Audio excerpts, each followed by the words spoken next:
Confronted with the logistical nightmare of having to cover multiple games simultaneously from multiple venues.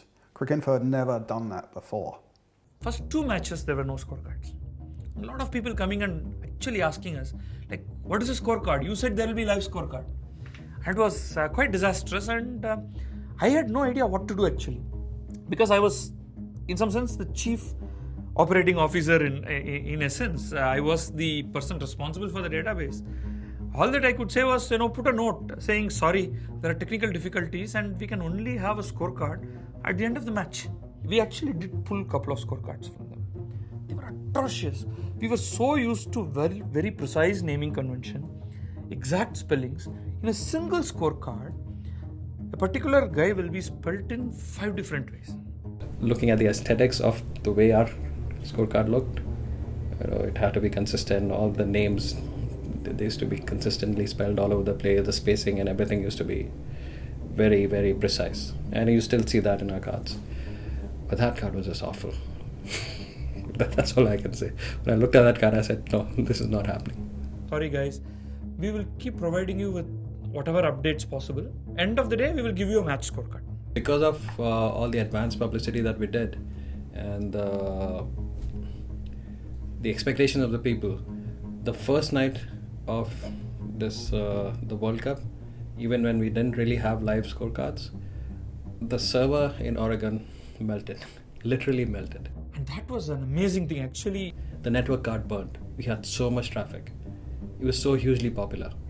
So that was both a good thing and a bad thing for us, because now we knew that the world was watching, was expecting. So we had to do something.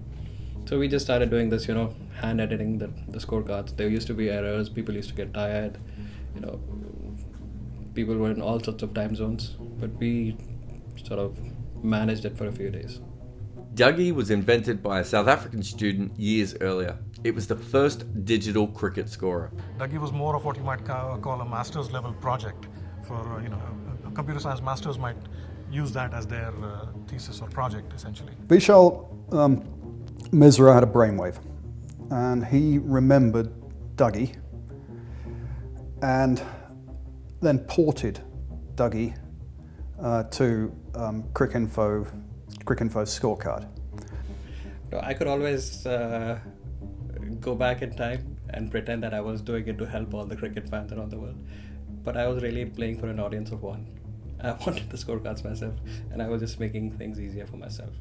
In the process, we managed to build CricInfo. We were tweeting 10 years before Twitter, and that actually is true. We were just so obsessed with cricket that we didn't think of the broader implications of what we had managed to achieve. But we were obsessed with cricket. We didn't think that we had something that would cause a revolution in Egypt. Things move so quickly, you'll take a night off because you're going out or something. I think I went to a birthday party or something and came back and everything had changed, the world had changed. When the first match scores really happened, I think people really went gaga, because that's the first time they were actually seeing something updating live, which is, in some sense, it's unthinkable really. I don't know what I can relate that to the modern day equivalent. That the scorecard will automatically change. I think it was also the time Netscape had the auto refresh feature. You didn't even have to click. You just kept the page open, sat there watching, and it was nicely refreshing, and the scores were changing, and it was magic, real magic.